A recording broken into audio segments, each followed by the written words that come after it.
Good morning everyone.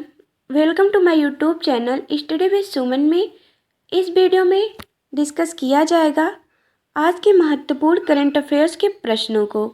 आज है 21 मार्च 2024। आज के जितने भी इम्पॉर्टेंट करंट अफेयर्स बन सकते हैं उन सभी को इस वीडियो में डिस्कस किया जाएगा। चैनल पे नए हैं तो चैनल को सब्सक्राइब कर लें। वीडियो पसंद आता है तो वीडियो को लाइक शेयर ज़रूर करें। तो चलिए शुरुआत करते हैं और देखते हैं आज का क्वेश्चन नंबर पहला। क्वेश्चन नंबर पहला है, विश्व खुशहाली रिपोर्ट 2024 में भारत का कौन सा स्थान है? Option A 122, B 124, C 126, D 128। इसका राइट आंसर है 126। विश्व खुशहाली रिपोर्ट 2024 में भारत का रैंक 126 है। 2023 में भी भारत का रैंक 126 ही था। आइए व्याख्या देख लेते हैं। विश्व खुशहाली रिपोर्ट 2024 में भारत का स्थान 126 है। फिनलैंड लगातार 7वें वर्ष शीर्ष पर बना हुआ है। 143 देशों की सूची में अफगानिस्तान सबसे नीचे बना हुआ है। एक दशक से भी अधिक समय में पहली बार संयुक्त राज्य अमेरिका और जर्मनी टॉप 20 खुशहाल देशों की लिस्ट से बाहर हो गए हैं और ये क्रम से 23वें व 24वें स्थान पर आ गए हैं। ऐसा पहली बार हुआ है कि संयुक्त राज्य अमेरिका और जर्मनी टॉप 20 देशों से भी बाहर हो गए हैं। 2023 में संयुक्त राज्य अमेरिका का रैंक 16 था।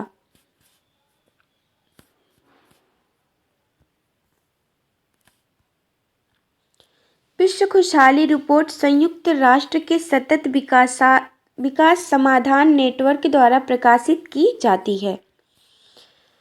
नेक्स्ट क्वेश्चन है, क्वेश्चन नंबर दूसरा है, हाल ही में जारी विश्व वायु गुणवत्ता रिपोर्ट 2023 के बारे में कौन सा कथन सही है? ऑप्शन ए है 2023 में बांग्लादेश और श्रीलंका के बाद 134 देशों में से विश्व वायु गुणवत्ता रिपोर्ट में सबसे खराब प्रदर्शन में भारत का तीसरा स्थान है। दूसरा ऑप्शन दिया है 2022 में भारत दुनिया के 8वें सबसे प्रदूषित देश के रूप में 8वें स्थान पर था। ऑप्शन दिया है केवल पहला सही है, दूसरा दिया है केवल दूसरा सही है, सी दिया है पहला और दूसरा दोनों सही है, डी दिया है इनमें से कोई भी नहीं। इसका राइट आंसर है ऑप्शन बी, केवल दूसरा सही है। इसका पहला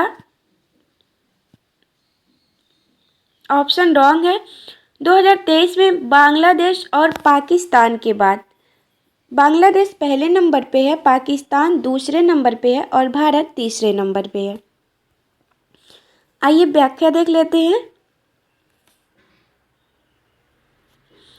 वायु गुणवत्ता रिपोर्ट 2023 के अनुसार बिहार के बेगूसराय को दुनिया के सबसे प्रदूषित महानगरीय क्षेत्र के रूप में पहचाना गया है, जबकि नई दिल्ली 2018 से लगातार चौथे साल दुनिया की सबसे प्रदूषित राजधानी बनी हुई है।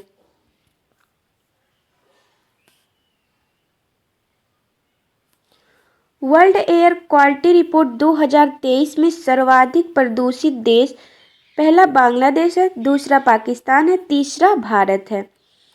सर्वाधिक प्रदूषित राजधानी दिल्ली जो कि भारत की है, ढाका जो कि बांग्लादेश का है, उवागादोगे ये बुर्किना फासो की राजधानी है। बेगूसराय वैश्विक स्तर पर सर्वाधिक प्रदूषित महानगरीय क्षेत्र है और ये बिहार में है। कुल 100 प्रदूषित शहरों में 83 शहर ये भारत के शामिल हैं। नेक्स्ट क्वेश्चन है, क्वेश्चन नंबर तीसरा है, पहला विश्व गौरैया दिवस कब मनाया गया था? ऑप्शन ए है 20 मार्च 2010 को, ऑप्शन ए है 20 मार्च 2010 को, बी है 20 अप्रैल 2010 को, सी है 21 मार्च 2005 को, डी है 21 अप्रैल 2005 को। राइट आंसर है ऑप्शन ए 20 मार्च 2010 को। 20 मार्च 2010 को विश्व गौरैया दिवस मनाया जाता है। तब से हर साल 20 मार्च को विश्व गौरैया दिवस मनाया जाता है। गौरैया के संरक्षण के बारे में लोगों में जागरूकता बढ़ाने के लिए हर साल 20 मार्च को विश्व गौरैया दिवस मनाया जाता है। 2023 की थीम है I love sparrow. Next question है, क्वेश्चन नंबर 4 है, 2024 में लोकतंत्र सम्मेलन के लिए तीसरे शिखर सम्मेलन की मेजबानी किस देश ने की है? ऑप्शन ए संयुक्त राज्य अमेरिका, बी जापान, सी दक्षिण कोरिया, डी यूनाइटेड किंगडम। इसका राइट आंसर है ऑप्शन सी दक्षिण कोरिया ने। दक्षिण कोरिया ने 2024 में लोकतंत्र सम्मेलन के लिए तीसरे शिखर सम्मेलन की मेजबानी की है। नेक्स्ट क्वेश्चन है, क्वेश्चन नंबर 5 है, रौद्र सतबीकम कृति के लिए किसे सरस्वती सम्मान 2023 से सम्मानित किया गया है? ऑप्शन ए है प्रभा वर्मा, बी है निधि गुप्ता, सी है अमन तोदी, डी है कुलदीप सिंह। इसका राइट आंसर है ऑप्शन ए प्रभा वर्मा को। रौद्र सतबीकम कृति के लिए सरस्वती सम्मान 2023 से प्रभा वर्मा को सम्मानित किया गया है। व्याख्या देख लेते हैं। सरस्वती सम्मान 2023 से प्रभा वर्मा को सम्मानित किया गया है मलयालम भाषा के प्रसिद्ध कवि को काव्य रौद्र सतबीकम के लिए। प्रभा वर्मा का जन्म केरल के तिरुवल में 1959 में हुआ था। सरस्वती सम्मान 10 वर्षों में किसी भारतीय नागरिक द्वारा किसी भारतीय भाषा में लिखी गई उत्कृष्ट साहित्य कृति के लिए दिया जाता है। इसके लिए 15 लाख रुपए, एक पट्टिका तथा एक प्रशस्ति पत्र शामिल है। पहला सरस्वती सम्मान 1991 में हरिवंश राय बच्चन को दिया गया था। 32वां सरस्वती सम्मान 2022 में शिवशंकरी को प्राप्त हुआ है। के बिरला फाउंडेशन के द्वारा ये पुरस्कार दिया जाता है। इस बार 33वां सरस्वती सम्मान पुरस्कार 2023 दिया गया है प्रभा वर्मा को।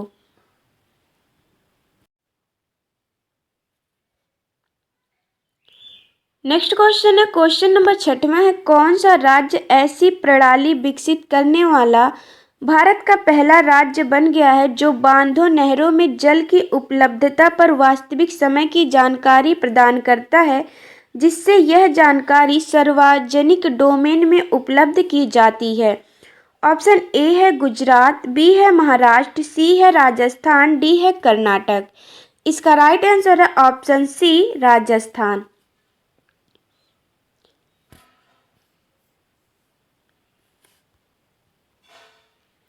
राजस्थान देश का पहला राज्य बन गया है जहां अब पोर्टल के जरिए बांधों और नहरों के पानी का रियल टाइम डेटा आम जनता को मिल सकेगा।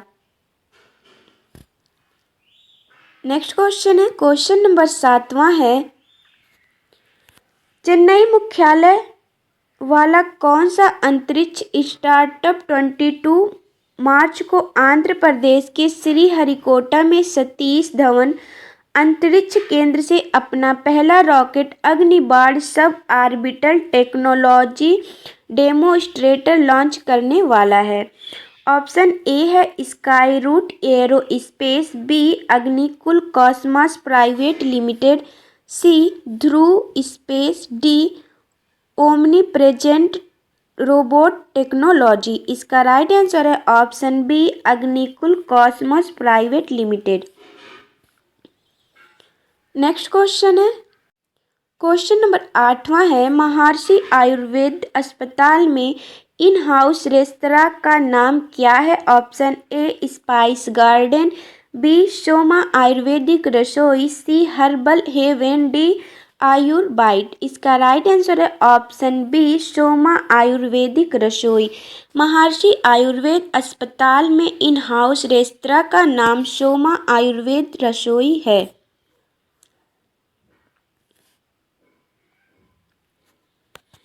दिल्ली के शालीमार बाग में महर्षि आयुर्वेद अस्पताल अपने in house restaurant Soma the Ayurvedic kitchen के लिए सुर्खियां बटोर रहा है। इस रेस्टोरेंट को भारत का पहला आयुर्वेदिक किचन कहा जा रहा है। ये पॉइंट याद रखिएगा।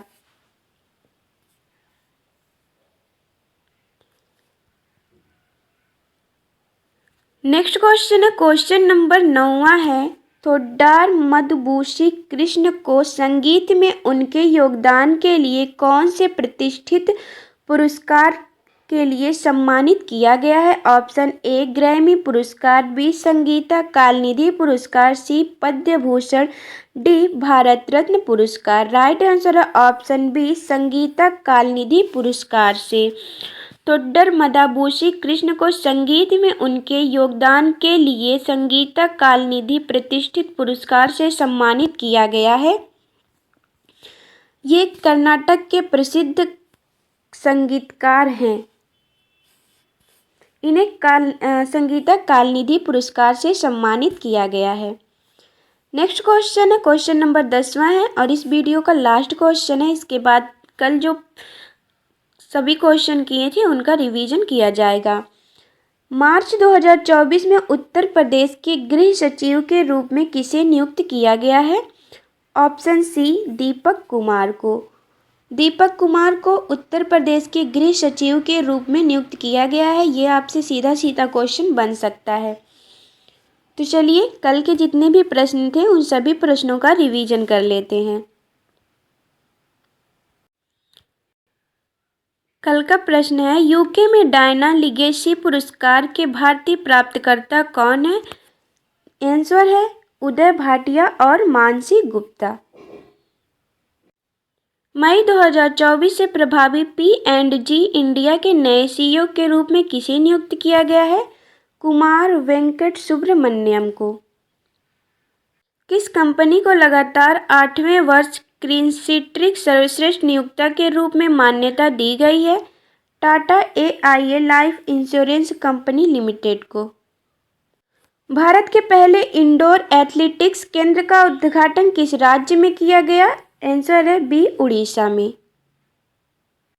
भारत के किस देश के साथ द्विपक्षीय त्रिसेवा मानवीय सहायता और आपदा राहत अभ्यास टाइगर ट्रायम्फ 24 का आयोजन किया गया? आंसर है संयुक्त राज्य अमेरिका।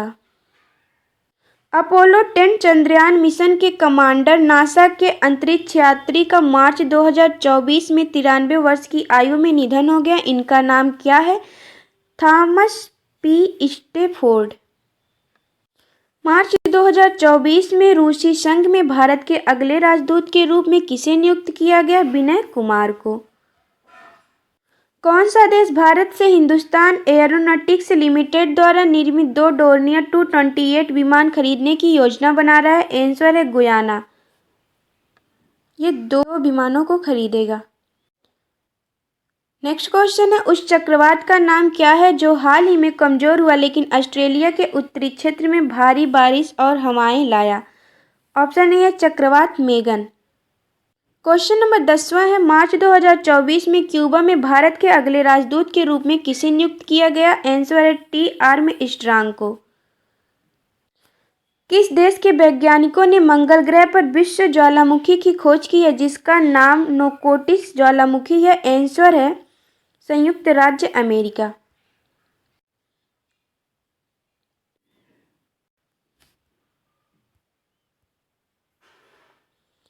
कल के करंट अफेयर्स का रिवीजन हो गया है। तो चलिए हम आपसे एक क्वेश्चन पूछ लेते हैं जिसका आंसर आप सभी को कमेंट बॉक्स में बताना है।